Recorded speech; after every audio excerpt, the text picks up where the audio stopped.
It's game week at Tennessee, playoff edition.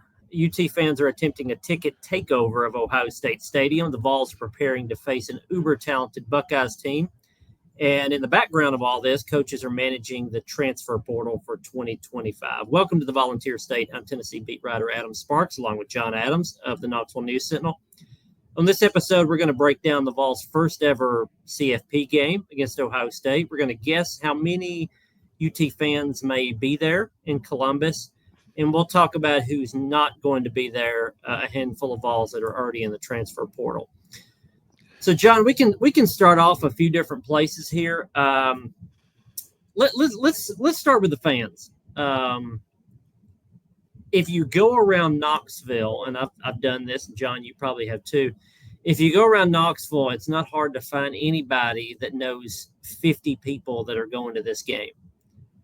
On Sunday at church, I had a guy stop my wife and say, "Hey, you know, I know of 9 families that are going to this game." And everybody knows somebody who got a hold of like a dozen tickets. My only question is, like, are all these people talking about the same people? Like, is there an overlap? Are we all talking about the same 50 people? I don't think that's the case, but I just wonder, like, when does this become sort of a big fish story, an exaggeration? We heard maybe a week or so ago that Tennessee fans had cracked the code on some pre-sale tickets at Ohio State, ones that were supposed to be available to Ohio State season ticket holders. Tennessee fans were very aggressive to figure that out. They got in, they bought some tickets. You kind of saw that on Vol Twitter. Could have been 20, 30, 500. We don't know, but a decent amount. And then Tennessee fans have been hitting the secondary market really hard and buying up, finding creative ways sometimes to trick Ohio State fans into selling them to them, Tennessee fans. And then you just got a lot of people that are spending a lot of money on tickets. I say I could be skeptical, and I am to some extent, about how big these numbers are for Tennessee fans at this game. But there's good evidence it's going to be a pretty high number, a pretty reasonable number, because Ross Bjork, Ohio State's athletic director, came out on radio in Columbus and said, "Guys, Ohio State fans, quit selling your tickets to Tennessee fans. We don't want all that orange in here."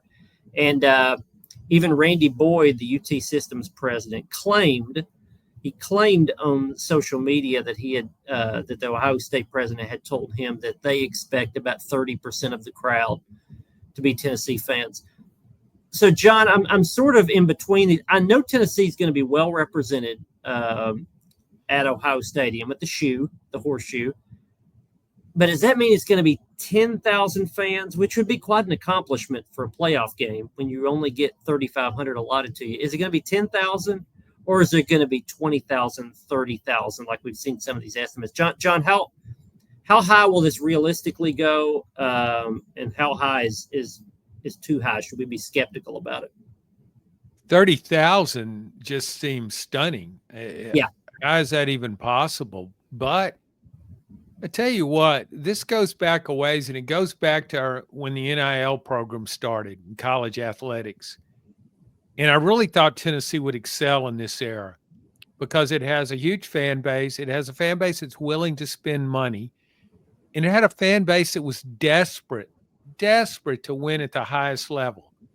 So here we go into the playoffs. This is the highest point of Tennessee football since 2001, when it was playing in the SEC championship game against LSU, favored to win. Lost that game, but had it won, it would have played for the national title. So I think Tennessee fans are so motivated, and they have a great track record of this. So, I mean, if they could get the tickets, if that was possible, it's not whether they're motivated enough to get the tickets and spend the money. They'll do that. It's just, how can they get their hands on that many tickets? If they're crafty enough, devious enough, or generous enough with their money to go after them,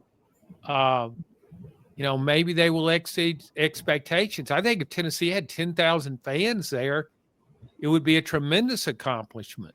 Yeah, I mean, that's that's okay. So each CFP team gets 3,500 tickets. Only about 1,000 of those are actually available to donors. The other 2,500 is like band and spirit squad and players, guests, and families, and so on and so forth. Some faculty or rather administrators. So you're supposed to get 3,500 in there. I think you're right. If they got 10,000, that's 10% of that stadium, which is a little over 100,000. It's about the size of Neyland Stadium. But to get the high numbers that we're talking about, I'm really eager to see it, and you will be able to see it because this is Ohio State is calling it a Scarlet Out, which is a really odd name. I get it, scarlet's color, but it is an odd Scarlet Out. That's not punchy enough. I mean, white out, no. Yeah, that's fine, but Scarlet Out, a Scarlet Out. They need to find it. I'm sure they've tested other phrases, but I think they should go back to the boardroom and maybe put some other different phrases up on the grease board to figure it out. A Scarlet Out. So you'll be able to see it when you look around. When I look around the stands on Saturday night, I'll see a lot of red, and I will see some orange. I don't know how much that's going to be. It seems like people have sort of added to this each day of how many they think it'll be. Dylan Sampson had an obvious observation, but I think a good one. Tennessee running back Dylan Sampson said that he expects something like the LSU game 2 years ago. And I remember that game in Baton Rouge that Tennessee had a lot of fans there. They were more compacted, but they were also sprinkled some around the stadium. And when that game got out of hand, I think Tennessee won like 40-13 or something like that. When that game got into the fourth quarter, Tennessee fans were singing Callin' Baton Rouge, right? The LSU song to start the fourth quarter. LSU fans were already gone. And Tennessee fans started to come down to the bottom. Some were up top. They started to come down to the bottom and took over that stadium. Now, the thing is, that was a blowout. It was a day game. This is not going to be a blowout. It's not going to be a day game. And Ohio State is still an extremely enormous and passionate fan base. I just think this is two fan bases and two programs that are in two different places. Ohio State fans, I think, look at this as, I'm a little ticked off at the Michigan game.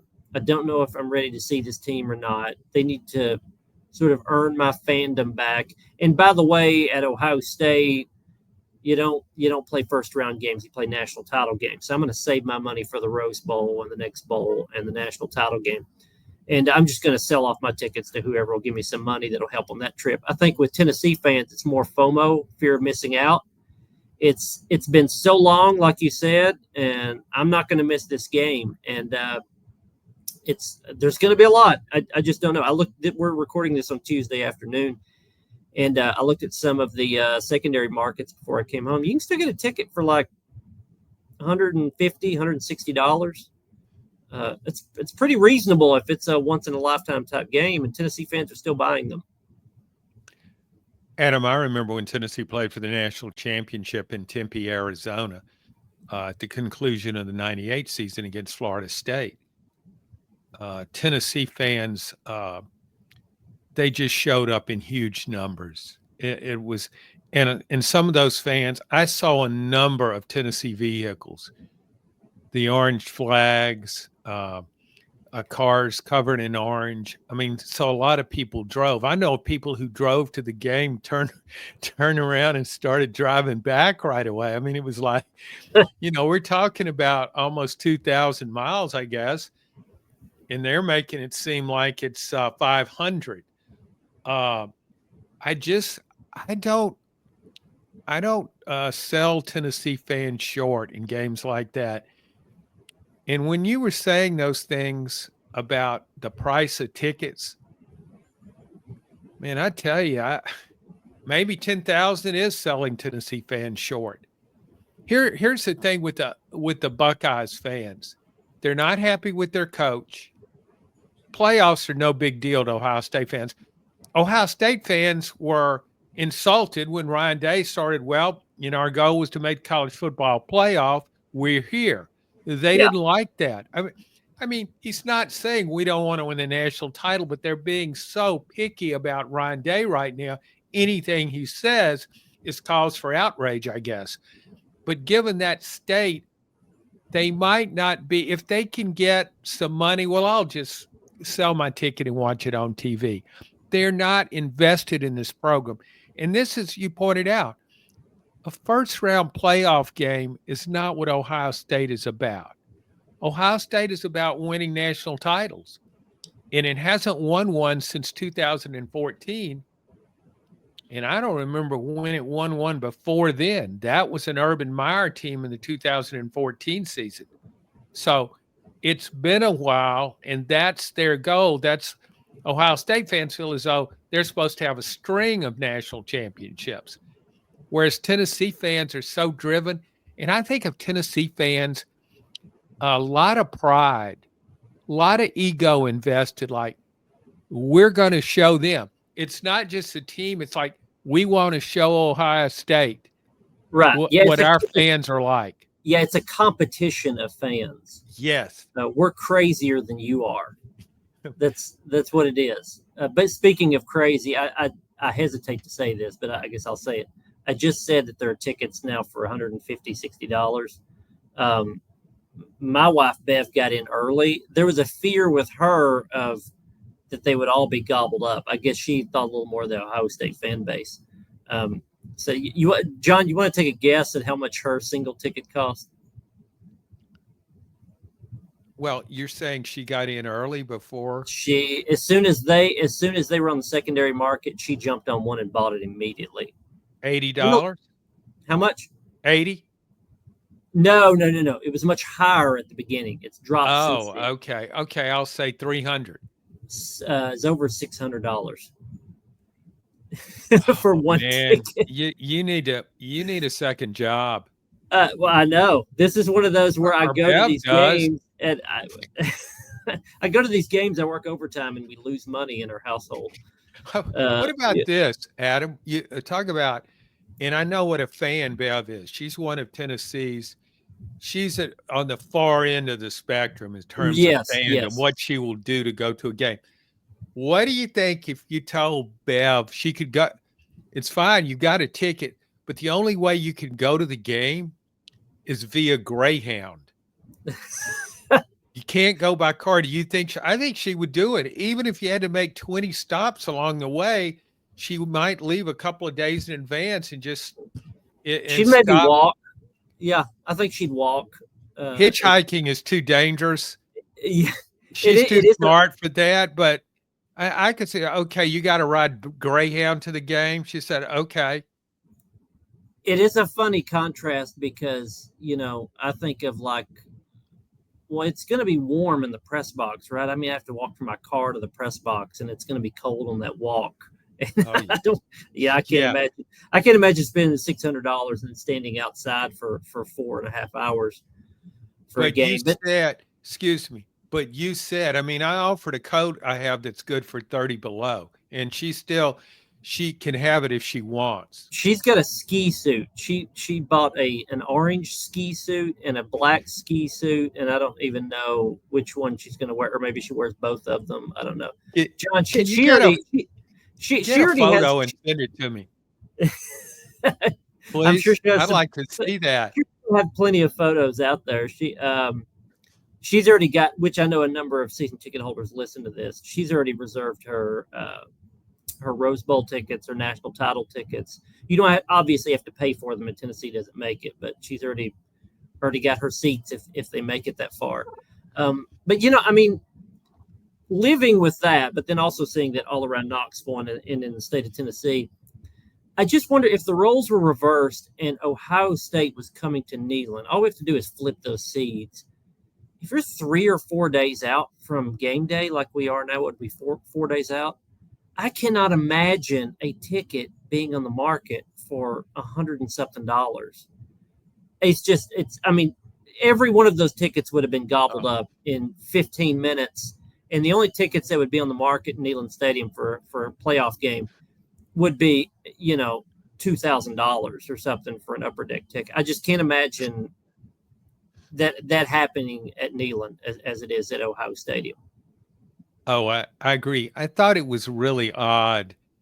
and sort of misguided. Kirk Herbstreit, I think, was a little too focused, a little close to the Ohio State situation, saying when it made the playoffs, given all the criticism the team and of course Ryan Day had received for the upset loss to Michigan, saying maybe Ohio State would be better playing on the road. Come on, Kirk. There's no way. You you might you might be bothered a little bit by a few boos if things don't go your way early, but that was really off target because playing this game in Neyland Stadium is probably a 10-point swing. Yeah, I mean, I would not favor Ohio State. If it were playing in Neyland State, the stadium would be packed. In a night game, it would be so loud. I know Ohio State has a lot of big game experience, but it doesn't have a lot of big game SEC experience around a fan base as fanatical as this one. I mean, there are other fan bases in the SEC like this, LSU and certainly Georgia for big games and Alabama, but nobody can beat Tennessee at this. Maybe you can match it, but I don't know if any fan base can beat it. And again, I think that's the motivation of Tennessee fans traveling for this game is they know how difficult this is going to be. It's probably the most talented roster in the country that Tennessee's going to play. So I think Tennessee fans are trying to do their best to soften the advantage of home field. And, you know, I mean, if Tennessee were to get up, let's say 10-0 or something in this game, there's going to be a lot of tension in that stadium. Now, if Ohio State gets up 10-0 in this game, I think that place is going to be rowdy just like you would expect at any other time, whether Tennessee has, 10,000 or 30,000 or whatever. That's still a phenomenal venue and a home stadium for Ohio State. So we've praised Tennessee fans. Now let me just take a little bit of a shot at a small portion of Tennessee fans, because I want to talk about the transfer portal, John. It opened, I think last week. We didn't get to do a show last week. You were on vacation. I was bogged down with a lot of playoff coverage. But the transfer portal opened. Tennessee, as we record this, has 9 scholarship players in the portal. By the way, this is a crazy, crazy time. I was just over, before we record this, I was over at the football complex on campus. There are guys that are in the portal visiting Tennessee. There are players from this year's team that are not at practice because they're in the portal going elsewhere. There are like 20 early enrollees that were just signed last week that are dressed out in practice. I just saw David Sanders, who they signed like a week ago, in pads in practice. I saw George McIntyre, the 4-star quarterback for Brentwood Academy, in pads in practice. So I can't imagine. I mean, coaches get paid a lot. They are earning it, I would say, these last couple of weeks of trying to juggle all this stuff while getting ready for a playoff game. But here's the small shot I'll take at some Tennessee fans. Every year when the portal opens, I'm sure you get it. I get the same questions of, what is up with these players? Why are all these guys leaving? What's going on at Tennessee? Has the coaching staff lost this team? What kind of cancer is in this locker room that guys are jumping ship by the scores? John, there's 9 of them. 9. Now, if you look over at Marshall, they had to cancel a bowl game because like half their team is in the portal. At Arkansas, there's 25 guys in the portal. Ohio State has some guys in the portal. Now, granted, some of those are going to play at this game or be available to play. But I just want to explain this to a lot of fans that ask me this question. Why are these guys in the portal? It's not because of money. It's not that Tennessee pays X dollars in NIL and they think they can get X plus $10 somewhere else. It's not. This is playing time. It's all about playing time. Caleb Webb and Chaz Nimrod are backup receivers that next year will again be backup receivers, and the clock's ticking on their eligibility. And they could go somewhere else, a lower Power 4 or a mid-major school, and they can start and they can play a lot and they can catch a lot of passes. And if I were a college football player and I knew I had like a couple of seasons left and I knew I was going to be a backup, I'd probably Well, I mean, at this moment, Caleb Webb, I think, is headed to Wake Forest. I would kind of like to go to Wake Forest and catch 50 passes rather than catching 5 at Tennessee. I think that's reasonable to do that. Nathan Leacock has been here for 2 years. He was a 4-star recruit, and he's, I think, caught 1 pass in 2 years. He's not even on the road roster. He's from North Carolina. He could go over to, let's say, Charlotte or Coastal Carolina and be a star at that level. So go do that. That makes complete sense to me. It's not like they're being waived, $100,000 to go to these places. They want to play, and there's a way for them to go play. I would say the one that would hurt Tennessee in the bowl game would be Jalen Smith. Josh Heupel said none of these guys are going to play. They weren't at practice. They're not on campus, I don't even think. They're gone. Those 9 guys are gone. Of the 9, I think the 2 guys that could potentially hurt Tennessee is one, Chaz Nimrod. That's only if there's a slew of injuries at receiver. Could be. He's a backup to Squirrel White. So that could be a factor. But the bigger factor, I think, is Jalen Smith, linebacker. He's in the rotation. He doesn't start, but he's in the rotation. He plays about 25 snaps a game. He's a guy that's decent in coverage. Tennessee has had some issues with their linebackers in coverage. Jalen Smith, sometimes a better guy on third down to be in coverage. Edwin Spillman is going to play more in his place. Freshman from Nashville out of Lipscomb Academy. Edwin Spillman would have played over Jalen Smith earlier in the year if Spillman had not been hurt. He's a better long-term player, but Jalen Smith has played quite a bit.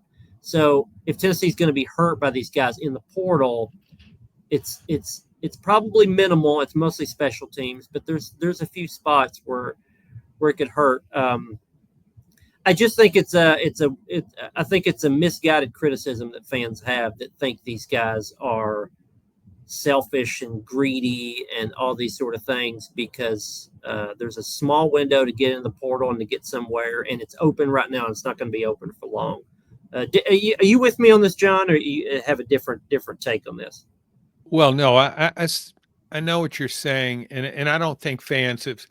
This has been around a few years now, but not much so that there's sort of an anti-NIL transfer portal segment, a large segment among the fan. They just don't want this. They don't believe in it. They don't think it's right.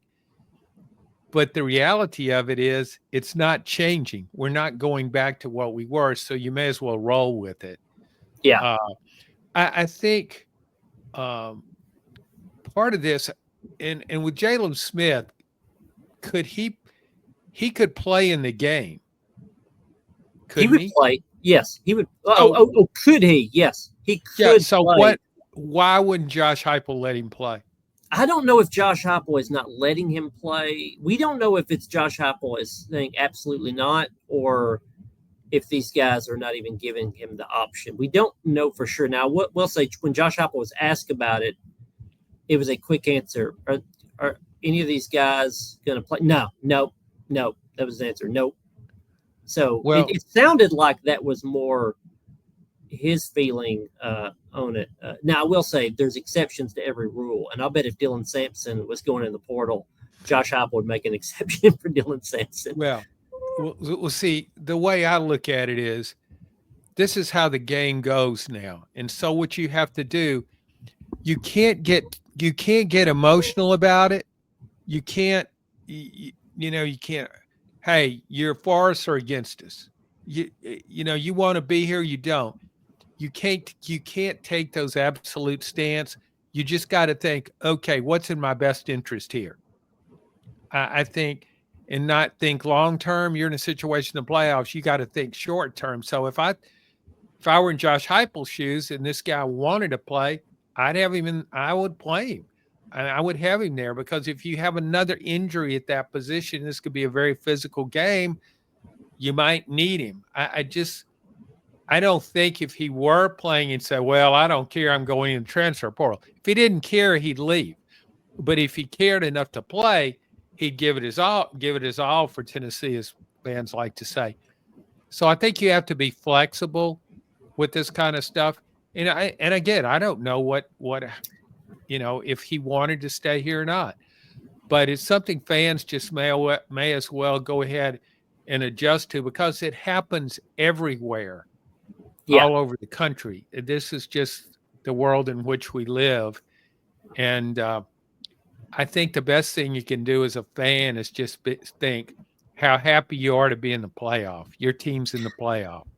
Yeah, on Heupel's side of it, I tend to think maybe this is a risk versus reward proposition, because, as I mentioned, Edwin Spillman is probably better than Jalen Smith. Jalen Smith has experience. I think you could kind of flip a coin and go either way with those two guys. But if you go in with Jalen Smith, that means Jalen Smith is spending his nights talking to coaches at other teams, because let's say he's in the portal. He is in the portal. Mm-hmm. On the weekends, he's hopping on a plane and flying places to visit those schools. And then he's getting back as quick as he can to go to morning practice and catch up on film as fast as he can of Ohio State. And if you're getting a 70% Jalen Smith, what does that compare to 100% all-in Edwin Spillman? Same thing on offense. If you're getting a 70% Chaz Nimrod, how does that compare to 100% of Brew McCoy moving to the slot and Mike Matthews being on the outside at receiver? You know what I'm saying? You are going to get guys that if you're in the portal but you're still playing in the playoff game, it is absolutely impossible for you to be 100% in and dedicated to playing and preparing for a playoff game. It's not a knock on those guys. It's just impossible. John, if you and I told our boss that, hey, we're going to go work somewhere else, and we've got 3 different other papers that we're going to go talk to and go visit and all that, when we come home, what's the conversation we're going to have with her wife? Are we going to tell them how that job interview went, or are we going to tell her how work went that day at her current job? We're not going to care much about her current job, right? We're going to be looking forward. And I think that's where the mindset of these guys would be. Again, these are marginal, rotational, backup type players. And so I do think you could open yourself up to having guys that just weren't all in if you're keeping those guys. I can kind of see either side of it. I mean, Ohio State's backup quarterback is in the portal. He's going to play, or he's going to be available to play. They've got, I think, 2 or 3 other players that are also in the portal will be available. Arizona State's coach told his guys, get in the portal. That's fine. You can all play. Some other teams have done that. I think SMU's, I think their backup quarterback is the same. Anyway, there's a number of teams that are doing it the other way around. Hey, you're in the portal, but you can play. I think it's a little dicey though which way you go with that. I don't think I would have a blanket philosophy on this. If I'm a coach, I would do it on a case-by-case basis. You break, again, the overriding question being, what's best for the program? What's best for my team right now?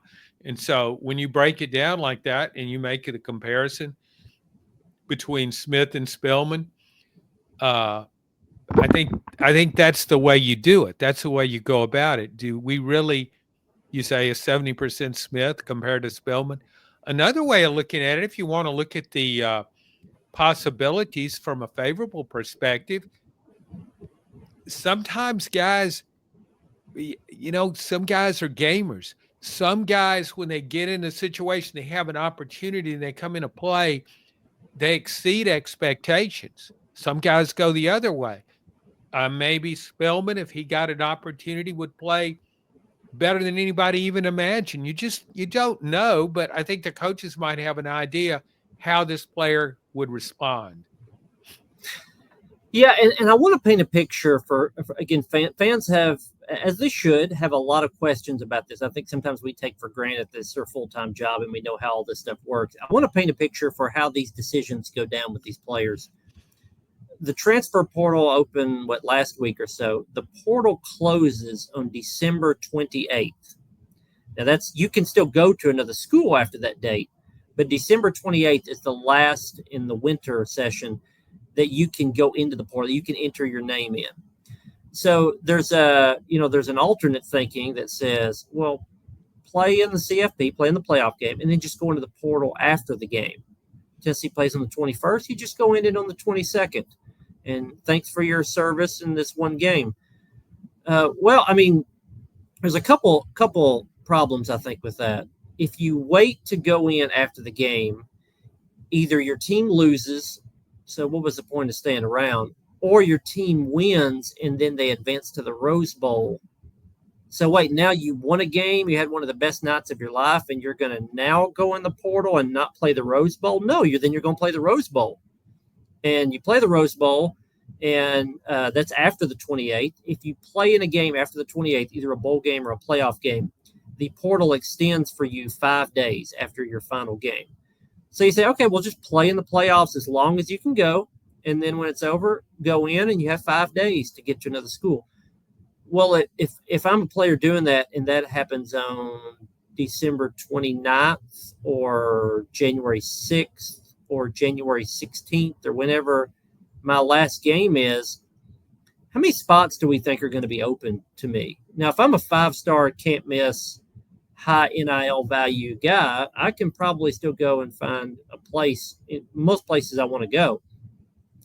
But I'm not going to have a spot reserved for me if I'm a marginal rotational player. If I'm a guy that's a backup at Tennessee and I'm trying to drop down a half a level, they're not going to wait for you. And you could get back channels and communicate with people and say, hey, Team A, as soon as this is over, I'll be in the portal. Just hold a spot for me.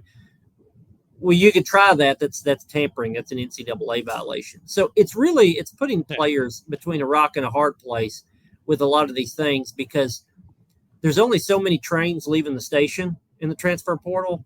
And you better not be on the last one, because if you're on the last one, that may not go anywhere. You need to be on one of the first ones to land at a school.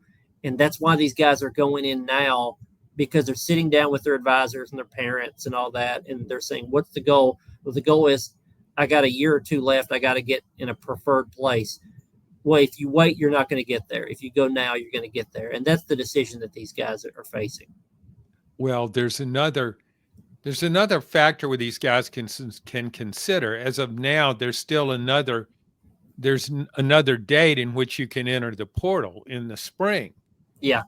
So now you wouldn't have the advantage of going to school in January and getting accustomed to that program and all, but that's a disadvantage. One of the advantages is that schools might be in greater need. Your value actually could be enhanced if you waited until April. Most of the guys have gone. They've made their moves. If you sit back, you're patient, you wait, and you get to April and you say, okay, now I'm entering the portal.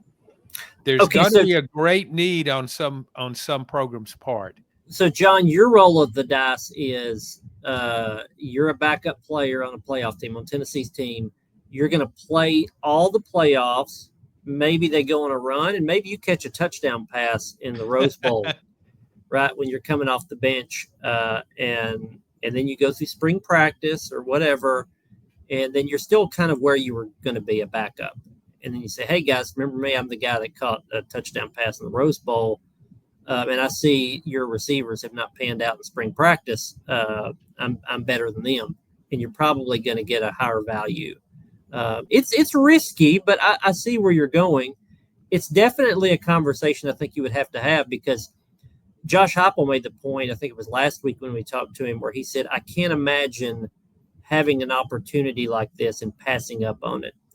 And this isn't just any guy. This is a guy that won a national championship. He just couldn't fathom saying, well, we got to the playoff, but I got to get to another team, so I'm just going to skip this. I can understand the competitor in some guys of not wanting to skip it. Well, here's the thing. If these guys would consult parents, former players, and people in their 40s or 50s, the idea of winning a championship in anything is something, as the saying goes, it's priceless. And it doesn't mean as much to a 20-year-old as it does to a 50-year-old. When the 50-year-old looks back, he doesn't think about the extra $20,000 he made through NIL. by transferring to another school. He looks back at the championship, everything about it, the trip to the game, the preparation for it, and experience that, whether he's a starter or backup, just being there and experiencing that. It's a once in a lifetime thing. And I think it's hard to put a value on that, but I don't know if a 20-year-old can comprehend that. They don't think in terms of longevity. They don't think about being 40 or 50, but they will be if things work out for them. So when they look back, I think of players, athletes at any level. You go like high school, winning a state championship in football, how much that means to people, 15, 20, 30. Heck, in my little town in Louisiana, guys that played in a championship game in 1962, when I go home, they're still talking about it. Yeah. That's the high school level. Well, imagine all the attention that college football gets now, and you have an opportunity to experience that. It's too bad you can't. If you could have a conversation with your 50-year-old self 30 years later, Yeah. and hear him, you might make a different decision. Yeah, if you think back to the 98 national title team, like the 60th guy on that roster has an identity of, I was on the 98 national title team. The guy who was the gunner on the punt team still has hundreds of people in his life that says, hey, that guy was on the 98 national title team. And the guy played 4 plays in that game, but he was on the 98 national title team. And there's a value to that. I do feel sorry for kind of what you're saying. When I think of, like, when I see teams come together for these reunions, Tennessee, obviously they're called VFLs. These guys that come together that were on the 64 team or the 72 team or whatever. And these guys that are going in the portal will not have that, because they'll be the guy that was on, that team for a couple years, but then left before the postseason run, and then played 2 more years at another school, and then 1 more year as a grad transfer at a third school. They just, that's a lot of that is over for a lot of these guys. But it's available. And I always tell people, especially, a couple of generations older than me, that whenever I'm told that would have never happened in my day, if it was available, it would have happened in your day. Sure. If it was available for a guy that got 0 playing time to go to another school and be a starter, that guy would have gone. I don't care what generation it would have been. It's just now available to guys. So, John, let's jump into the game. There's a college football playoff game Saturday. I've been trying to think of what sort of tag to put on this game. And this is what I've come up with. This is talent versus vibes. I think that's what this game is. It is the most talented roster in college football, supposedly a $20 million NIL roster, according to the AD at Ohio State. The most talented roster in college football, but sort of bad vibes around it, versus Tennessee, that is a good roster, not a great roster, but a good roster, but just a whole lot of optimism and sort of a loose attitude, and got nothing to lose going into this game. I just feel like there's tension on Ohio State side, but there's a whole lot of talent.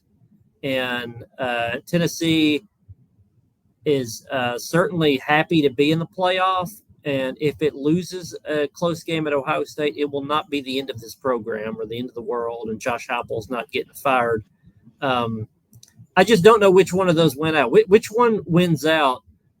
A good team with good vibes, or an uber talented team with sort of a bad aura around it? I don't know. Do you know?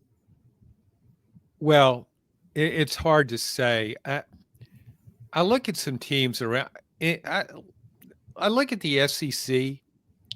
I thought the 2 most talented rosters in the SEC, Ole Miss, thanks for the transfer portal, and Texas.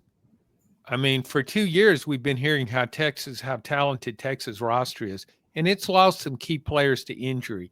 but I don't think there's any quarterback situation in college football better than Texas to have a starter and a backup who look like they could be the face of your program, and you wouldn't miss a beat either way. And I know Ohio State has spent a lot of money. Texas spent a lot of money. Let's look at Texas versus Georgia. To me, Texas is Ohio State and Tennessee is Georgia. Georgia won both games. It won in Austin when Texas had crucial turnovers. It won again in the SEC championship game when Texas couldn't capitalize on a dominant first half and had its quarterback playing on a bum ankle. And it's, to me, it's not just vibes versus talent.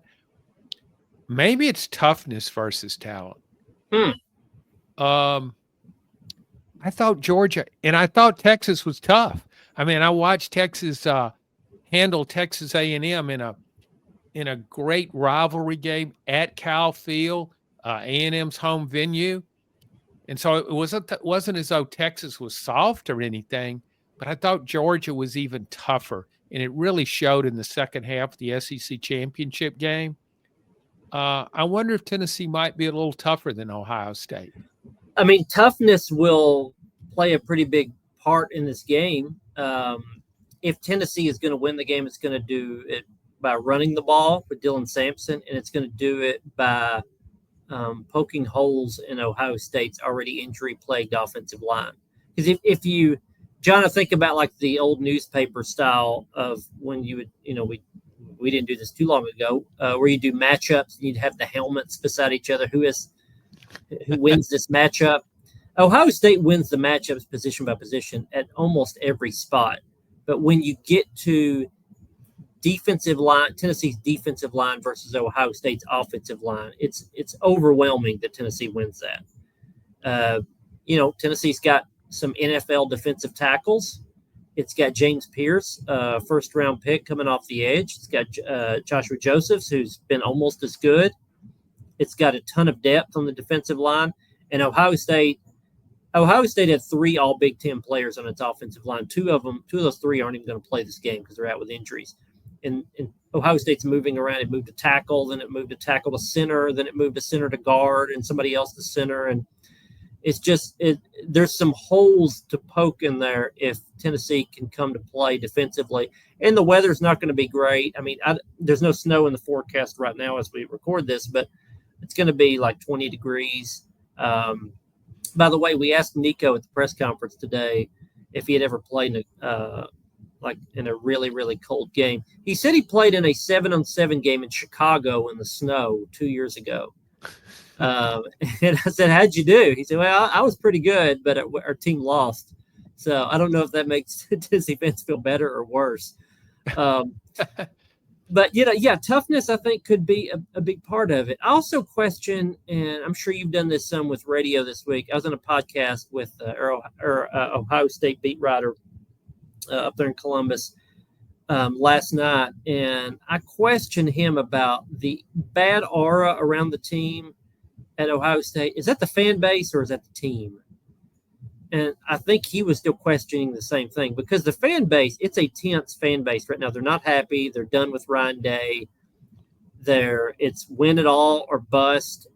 They're so ticked off that they couldn't beat Michigan. They're mad at the play calling. But that's the fans. I don't know really if that stretches to the players as much as we think. And if it doesn't, then, Ohio State is really, really talented, but their coaches have not utilized that talent. They certainly didn't in the Michigan game, but they haven't at other times this season either. Well, I see that as a possible motivational factor to favor Ohio State in this game. Because when teams lose and all they hear is, and they can't help but hear it through social media, the end of the world, you lost to a 19.5 point underdog in your biggest rival, Michigan, on your home field. It doesn't get any worse than that for Ohio State fans. So that's all the players are hearing. And I think it's kind of a rallying point. It can be a rallying point where you say, we're going to show people. you know how teams thrive on it's us against the world. I mean, coaches they lie about it. They make up stuff to try and perpetuate that theme with their team in preparation for game. Nobody believes in you. You've been disrespected.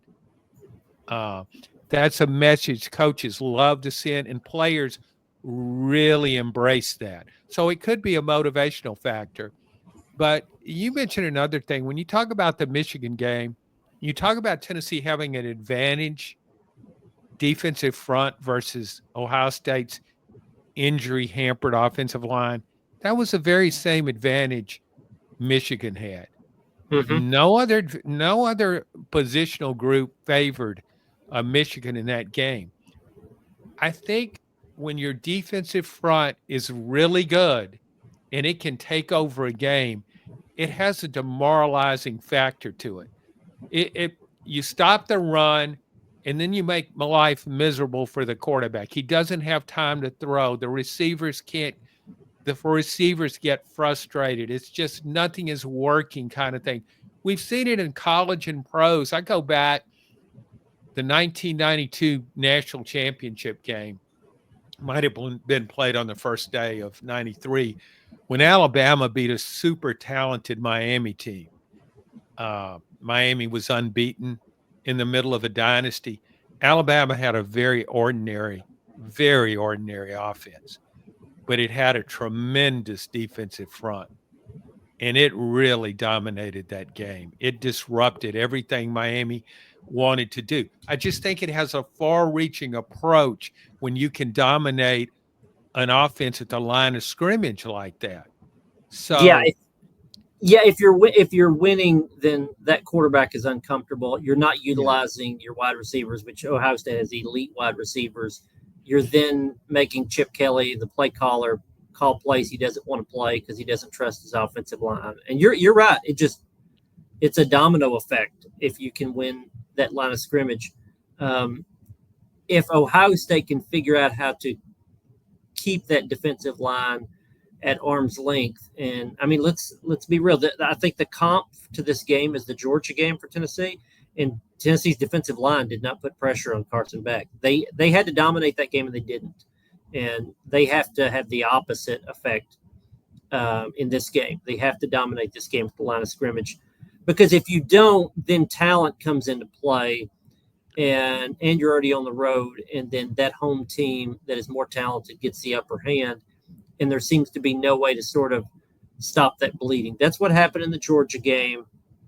That's what will happen in this one if Tennessee's defensive line doesn't win out. And Ohio State's got more talent at skill positions than Georgia does. I did a piece earlier in this week where I sort of broke down the talent gap between Tennessee and Ohio State, sort of explained how big that gap was or how small the gap was. It's not that the gap is enormous. It's more of telling the story of how these programs got here and why Tennessee, I think, rightfully should feel like an underdog in this game, and probably a motivation for the Vols. A couple of examples. If you look at Ohio State's running backs and Tennessee's running backs, Ohio State has Trayvon Henderson, the number one running back in the country in his class, 5-star, and then they wanted to go get somebody with him, so went and got Quinshon Judkins from Ole Miss, the number one portal transfer in the country at running back. So they got the number one in both, and the best money could buy. Dylan Sampson was a 3-star recruit out of high school, and his backup, Deshaun Bishop, was a walk-on. Sampson and Bishop have outgained Henderson and Judkins this season. And that's sort of the underdog, diamond in the rough, had to work to get it type scrappiness that I think Tennessee's roster feels compared to an Ohio State. Another example is in the secondary. Ohio State needed a difference maker in the secondary this offseason, so they went in the portal and got Caleb Downs, 5-star, number one DB in the country out of Alabama. Can't miss, always has been the best player, is always going to be the best player. He's the best safety in college football. They knew exactly what they were getting. They paid him, and they got him. Tennessee went and got a former 3-star recruit at Oregon State who was a wide receiver a little over a year ago and has started to figure out what he's doing at corner, and that's Jermod McCoy. Caleb Downs and Jermod McCoy have been sort of similar. Caleb Downs is first-team All-American. I think Jermod McCoy is like third-team All-American. So you see two programs filling holes and getting premier players in different ways. Tennessee is relying on really good evaluations and good development, and the sense is more that Ohio State is the Yankees. They went and bought a roster, which Tennessee is accused of doing that by lesser programs. So this all goes uphill. But in this matchup, it's more of Ohio State bought a roster, Tennessee developed a roster. And I think the fan base feels that difference in this game, or that contrast, whether it's completely true or not. I think that's the sense. And that's why Tennessee, I think, goes into this thinking you got nothing to lose. Go up there and play your best game and see what happens. Because that team on the other sideline, there's more tension and stress on that one than there is Tennessee sideline. I picked this game. I'll wait for it to come out in the paper. But I had a hard time picking this game, John, because I see Tennessee winning close. I see Ohio State winning close. I see Tennessee winning by double digits if it got at a hand early. The only outcome I don't see is Ohio State in a blowout. Of those 4 scenarios, is there one that you just see will not happen?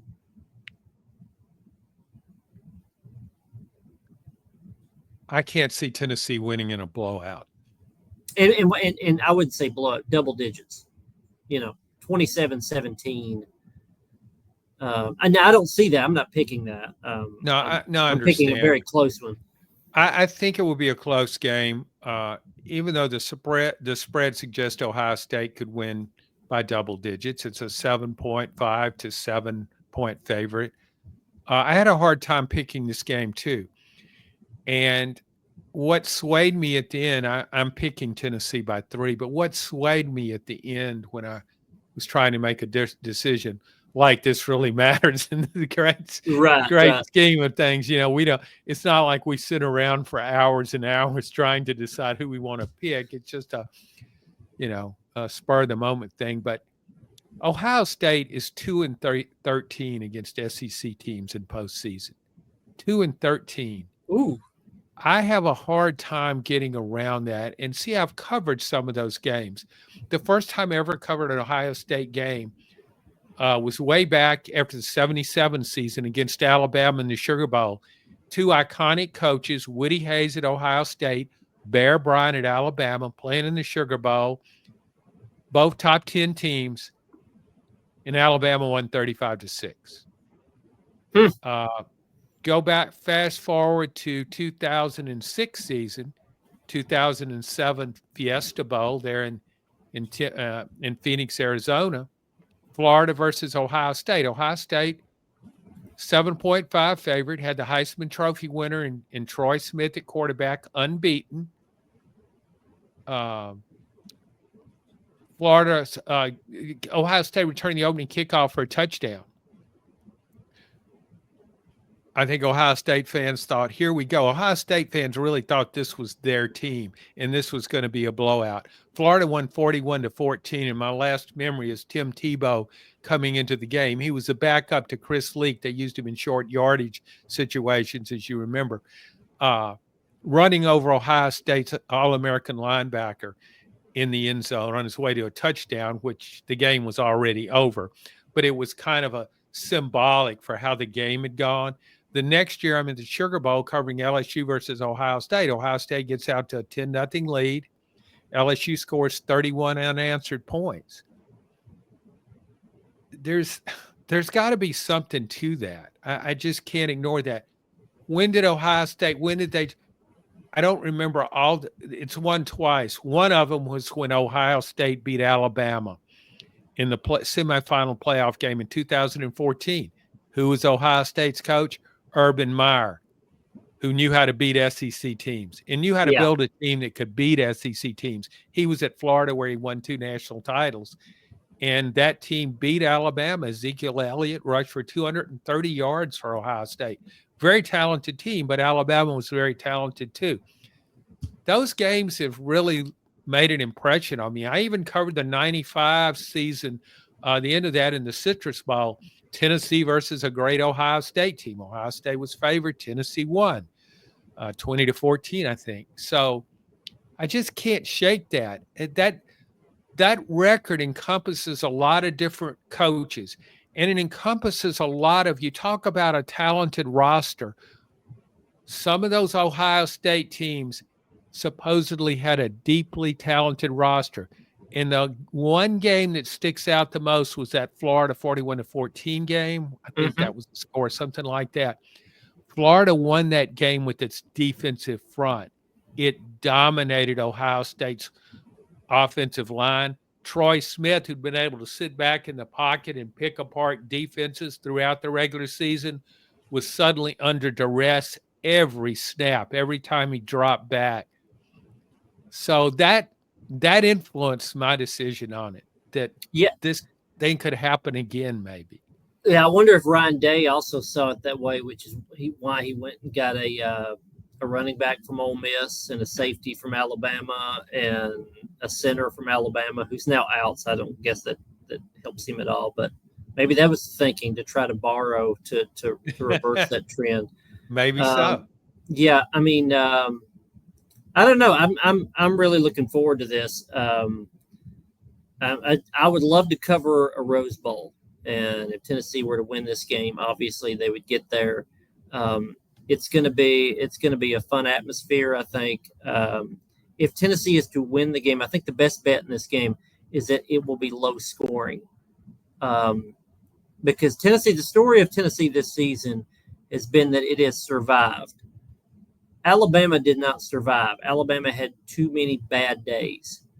Ole Miss had too many bad games. South Carolina had too many bad games. Tennessee had some mediocre games that it figured out how to win. It took overtime for Tennessee to beat Florida. It took a comeback in the fourth quarter for Tennessee to beat Alabama. Tennessee did not play well at Oklahoma, yet it won the game. Kentucky didn't play great, yet it won the game. So Tennessee just figured out ways to finish off games and win them. And most of Tennessee's wins this year in conference, I came out of it saying it was a B- performance, C+, but they still won. And that's what got Tennessee here. And I think if Tennessee is to win, it's going to be a grind out, run the ball, do some good things in the red zone, play lockdown defense, get a couple of turnovers, do something on special teams. It's going to take I don't think it's going to be Nico throwing for 400 yards, and I don't think it's going to be 3 pick sixes.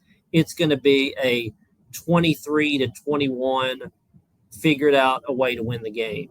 I don't see another scenario except a low scoring game if Tennessee wins this. No, I think Nico's not going to pass for 400 yards. He's not going to pass for 300. He might not pass for 250. I think what you want from Nico is a mistake-free game with no turnovers, and maybe hit one play, one play.